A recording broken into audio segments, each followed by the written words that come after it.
नमस्कार मित्रों, इल्विन क्लासेस के YouTube प्लेटफॉर्म पे आपका बहुत बहुत स्वागत है। हम लोग भारतीय इतिहास विषय को लेकर आगे बढ़ रहे हैं।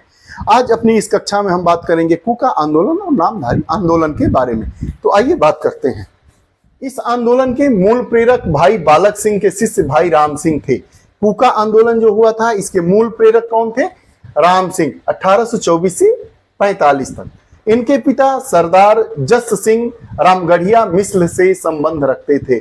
जो जस सिंह थे वो रामगढ़िया उस समय मिसलें चला करती थी, उससे संबंधित थे। तो पूछा जाता है कि जो कूका आंदोलन के प्रतिपादक थे, प्रेरक थे, मूल प्रेरक थे, उनके पिताजी थे या वो किस मिसल से थे? तो रामगढ़िया मिसल से संबंधित थे।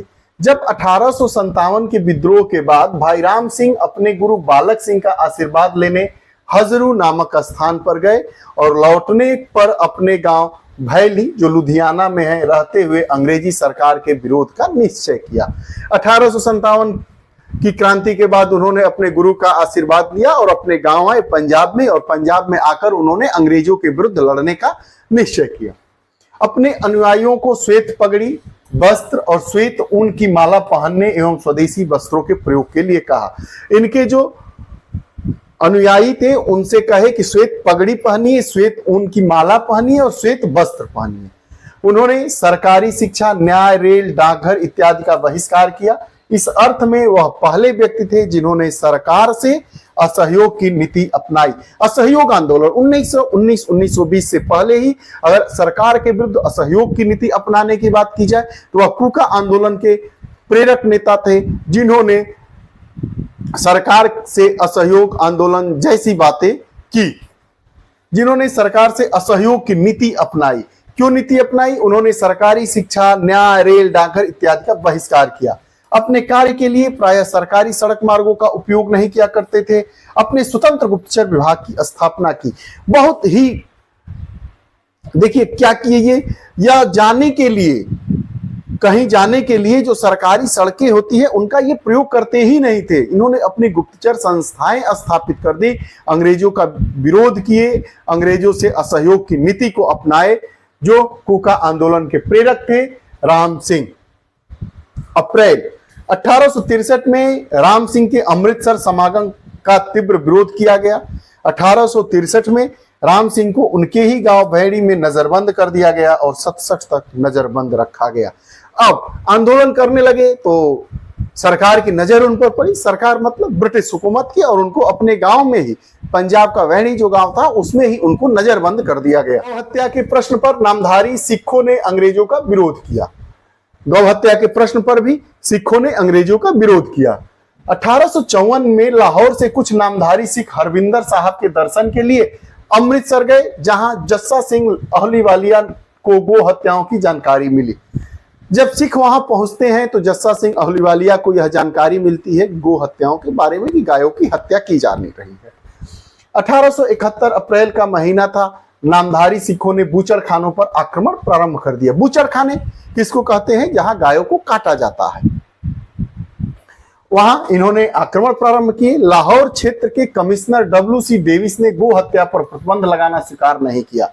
जो WC डेविस थे वहां के कमिश्नर थे, उन्होंने गो हत्या पर प्रतिबंध लगाए ही नहीं। रायपुर में मलौर दुर्ग में गो हत्या के प्रश्न पर नामधारियों ने संघर्ष किए। समूचे पंजाब में रोष फैल गया। गो हत्या के प्रश्न पर ही समूचे पंजाब में रोष की आग फैलने लगी। जो वहां के गवर्नर थे उन्होंने गो हत्या को प्रतिबंधित नहीं किया था। बूचड़ खानों पर जो अहलूवालिया थे उनकी टीम के साथ उस पर हमले होने लगे, आक्रमण किए जाने लगे। 1872 जनवरी में मलेर कोटला रियासत के बूचड़ खानों पर संघर्षकारियों ने आक्रमण किया। फलतः लुधियाना के कमिश्नर कांवन ने 68 निशस्त्र नामधारियों को गिरफ्तार कर लुधियाना के परेड ग्राउंड में तोप से उड़ा दिया। कहानी और जटिल होती जाती है। जब नामधारी आंदोलन के क्रांतिकारियों ने बूचड़ खाने पर हमला किया, आक्रमण किया, तब अंग्रेजों के एक कमिश्नर थे जिनका नाम कांवन था, उन्होंने एक फील्ड में खड़ा करके 68 निशस्त्र नामधारियों को तोप के सामने रखकर उड़ा दिया। इनमें 13 वर्षों का एक बाल बिशन सिंह भी था। इसके विपरीत 1818 के बंगाल रेगुलेशन के अंतर्गत भाई राम सिंह को निर्वासित कर बर्मा भेज दिया गया। प्रश्न यह उठता है कि भारत बर्मा से अलग कब हुआ, किस अधिनियम के द्वारा बर्मा को भारत से अलग कर दिया गया। तो भारत शासन अधिनियम 1935 के द्वारा बर्मा को भारत से अलग कर दिया गया। उस समय जो थे उनको निर्वासित कर दिया गया, राम सिंह को बर्मा भेज दिया गया। 61 वर्ष की आयु में उनकी मृत्यु हो जाती है। अगला नाम आता है वासुदेव बलवंत फड़के। वासुदेव बलवंत फड़के, वासुदेव बलवंत फड़के पहले व्यक्ति थे जिन्होंने सशस्त्र क्रांति द्वारा अंग्रेजों को भारत से निकालकर स्वराज की स्थापना का स्वप्न देखा। सशस्त्र मतलब हम शस्त्र के साथ अंग्रेजों को भारत से निकालेंगे और एक स्वराज की स्थापना करेंगे। पहला स्वप्न देखने वाला वह भारतीय मां के सपूत वासुदेव बलवंत फड़के थे। फड़के का जन्म महाराष्ट्र में हुआ था 1845 में, कुलावा जिले के सिरढोड़ ग्राम में हुआ था। पिता बलवंत राय, माता सरस्वती।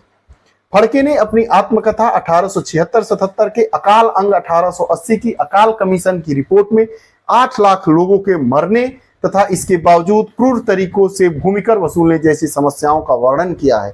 अकाल आया था जिसमें 8 लाख लोगों की मृत्यु हो गई। मृत्यु होने के बाद भी सरकार के द्वारा निर्ममता पूर्वक कर वसूले गए, भूमिकर वसूले गए, उसका वर्णन इन्होंने अपनी आत्मकथा में कहा। और उन्होंने बताया कि इसका एकमात्र हल क्या है, स्वराज की स्थापना, अपने राज की स्थापना, अपने लोकतंत्र की स्थापना, अपने देश की स्थापना, जहां पे हम अपने देश के लिए कानून बनाएं और हम अपने देश पर राज करें, शासित करें, अपने देश के लोगों के लिए नियम बनाएं और उनके हित के लिए काम करें। दूसरी सरकार अगर उपनिवेशिक है, जैसे ब्रिटिश गवर्नमेंट थी, तो वो अपने हित के लिए काम करती थी, भारतीयों के हित के लिए काम नहीं करती थी। ब्रिटिश शासन के विरोध में फड़के ने सशस्त्र विद्रोह किए। घनेरी गांव से लूटमार से विद्रोह का प्रारंभ हुआ। स्थान स्थान पर शस्त्रों के लिए खजाने लूटे गए। 21 जुलाई 1879 को गिरफ्तार कर लिया गया। उनकी गिरफ्तारी में निजाम सरकार ने सहयोग किया। पूछता है कि वासुदेव बलवंत फड़के की गिरफ्तारी में किसका हाथ है, तो निजाम सरकार ने उनका साथ दिया। फड़के पर मुकदमा चला और डाकुओं के गिरोह का नेता तथा महारानी विक्टोरिया के खिलाफ विद्रोही कहा गया।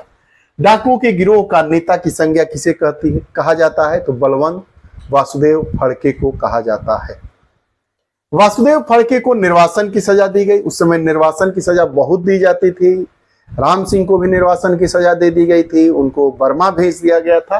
वासुदेव बलवंत फड़के को भी निर्वासन की सजा दी गई। भागने का असफल इन्होंने प्रयत्न भी किया। 17 फरवरी 1883 को अदन जेल में इनकी मृत्यु हो गई। वास्तव में उन्हें भारतीय इतिहास में सशस्त्र राष्ट्रवाद का जनक कहा जाता है। चापेकर बंधुओं ने उनसे प्रेरणा ली। जो चापेकर बंधु आते हैं उन्होंने किससे प्रेरणा ली, वासुदेव बलवंत फड़के से। सशस्त्र विद्रोह के जनक के रूप में भारत में वासुदेव बलवंत फड़के को जाना जाता है। ये रही बात कूका आंदोलन, नामधारी आंदोलन, वासुदेव बलवंत फड़के जैसे क्रांतिकारियों के बारे में।